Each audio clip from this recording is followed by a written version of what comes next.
Hello friends, welcome to the Mendel's Mike. तो आज मैं इस वीडियो में अपनी 12th की बात की जर्नी को शेयर करूंगा। एक कमेंट में मुझे मिला था कि भैया share me your journey after class 12th, इस पे एक वीडियो बनाने के लिए। तो I have done my 10th and class 12th from my home town, that is from Gorakhpur. And in class 10th I have score 10 CGPA, in class 12th I have score 87.4% marks, right.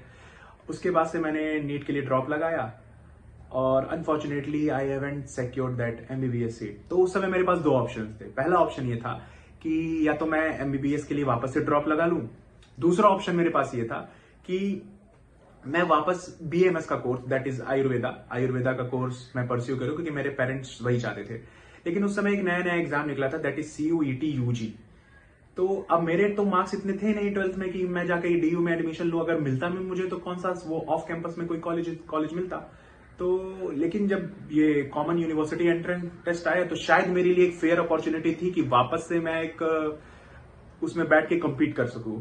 Although मैंने उसके लिए तैयारी नहीं करी थी, जो मेरी NEET की तैयारी थी वही वहां पे पूरी की पूरी रिफ्लेक्ट होनी थी, क्योंकि उसमें शायद क्लास 11 नहीं, शायद बस क्लास 12th बेसिस पे वो पेपर था उस समय का, 2022 का, राइट।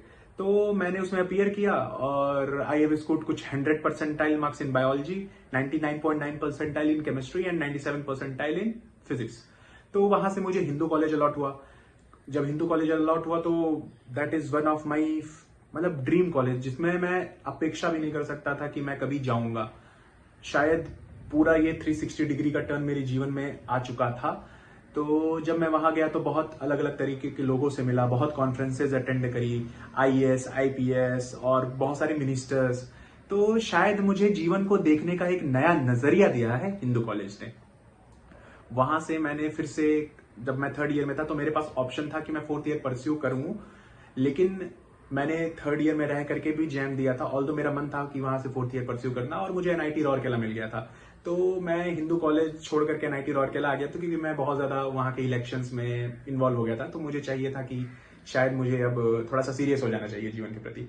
तो वो एक अपॉर्चुनिटी मुझे मिली। ऑल्दो मैंने भी उस समय भी बहुत ज्यादा तैयारी करके पेपर को नहीं दिया था, ना कोई कोर्स लिया था, ना कोई मॉक टेस्ट, ना कोई टेस्ट सीरीज। उसके बाद से जब मैं NIT राउरकेला आया तो यहाँ पे भी टीचर्स बहुत ज्यादा चिल थे, कैंपस भी इसका बहुत अच्छा था। तो वापस जो मेरा पीयर ग्रुप था जो 4th ईयर कर रहे थे हिंदू कॉलेज में, तो उन्होंने वापस IIT जैम के एग्जाम में पार्टिसिपेट करा था। तो एक वो मेरे ऊपर प्रेशर था कि चलो मैं भी दे देता हूँ IIT जैम का वापस एग्जाम।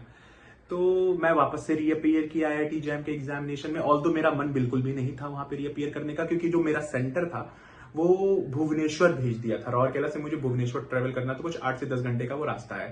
तो एक दिन पहले, 2 दिन पहले मेरा एकदम मन नहीं था कि वहां पे ट्रेवल करके जाने का, क्योंकि संडे को शायद ये एग्जाम था और शायद मंडे से मेरे वहां के मिड सेमेस्टर एग्जाम का डेट शेड्यूल आ चुका था वहां पे। तो मेरे दिमाग में आया था कि मैं एग्जाम छोड़ देता हूँ, लेकिन ऑल्दो मैं फिर से वहां गया और अपीयर किया, और that's how I make into IIT Bombay, जो मुझे शायद एक ड्रीम के जैसा लगता है, राइट। अब यहां से बात करते हैं कि मैंने बुक्स कौन कौन सी फॉलो करी, राइट। तो ये मैं 2 बुक्स लाया हूं। ये है पहली पाथफाइंडर। ये एक ऐसी बुक है जो मैंने मतलब ब्लाइंडली फॉलो करी है, blindly in the sense what, कि अगर आप मुझसे ये पूछिए कि पूरी पढ़ी है क्या मैंने पाथफाइंडर, तो मैं बोलूंगा नहीं। जो टॉपिक्स जैम में थे और जो टॉपिक्स मुझे कॉमन दिखे तो वो मैंने इसमें मार्क किया, और वहां से इसकी पढ़ाई एक तरफ से कंप्लीट करना शुरू किया। कोई कोर्स मैंने लिया था नहीं, कोई कोर्स मैंने नहीं लिया था। कोई टेस्ट सीरीज मैंने दी थी, क्योंकि टेस्ट सीरीज नहीं दी थी क्योंकि मेरे पास समय नहीं था ना कोर्स लेकर के वीडियोस लेक्चर्स देखने का, ना टेस्ट सीरीज लेकर के मॉक टेस्ट लगाने का, राइट। और हाँ, ये मैंने एक PYQ की बुक जरूर खरीदी थी, IFAS की, वो वैसे की वैसे ही पड़ी हुई है। अभी तक मैंने इसको खोला भी नहीं है 2026 के गेट के लिए। Although I have given GATE 2026 and I have scored 241 rank with 707 GATE score. तो ये भी वैसी की वैसी पड़ी हुई है, क्योंकि शायद MSc के साथ चीजें थोड़ी सी हेक्टिक हो जाती है, आपको समय नहीं मिल पाता है, क्योंकि लैब आपकी 5 बजे तक है। उसके बाद आप क्लास हॉस्टल में आते हो, तो ऐसा नहीं है कि हॉस्टल में आपको एकदम पढ़ाई वाला माहौल मिल जाता है, आपको वहां पे चीजें मैनेज करके चलनी पड़ती है। तो मैं जो बता रहा हूं कि इस वीडियो में जब मैंने शॉर्ट डाले तभी मैं सुबह उठ करके पढ़ाई किया करता था 2 से ढाई घंटा। But what make me to this IIT Bombay, the thing is what, मुझे जो लगता है कि जो मैंने नीट की प्रिपरेशन करी थी उसका फल मुझे नीट में ना मिल करके मुझे CUET UG और IIT जैम में वो फल मुझे रिफ्लेक्ट हुआ, जो मैं जानता हूं। क्योंकि मैंने अपने लोगों को देखा हुआ है तैयारी करते हुए, कोर्स लेकर के तैयारी करते हुए, बहुत लोगों ने बहुत अच्छी अच्छी रैंक लेकर के आई है। लेकिन हाँ, मैं ये किसी को भी नहीं सजेस्ट करता हूं कि आप मेरे जैसे तैयारी करिए, क्योंकि सब लोगों के पैर अलग अलग जूतों में है, सब लोगों की जर्नी अलग अलग है, और सब लोगों का माइंडसेट और एग्जामिनेशन को करने का अप्रोच अलग अलग है। तो मैं यहाँ पे अब आगे आगे आने वाली वीडियोज में मैं ये जरूर डिस्कस करूंगा कि इंसान कभी भी, जैसे मैंने इससे पहले भी बताया था कि इंसान कभी लेट नहीं होता है, बात होती है तो सिर्फ एक दृढ़ संकल्प की।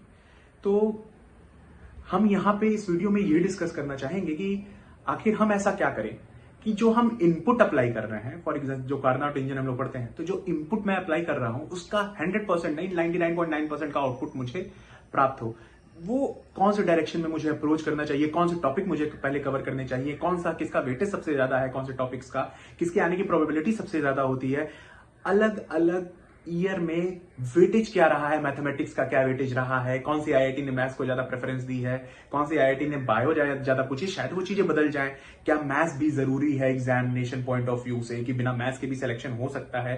तो ये सब चीजें हम लोग आगे आने वाली वीडियोस में डिस्कस करेंगे। So stay tuned guys.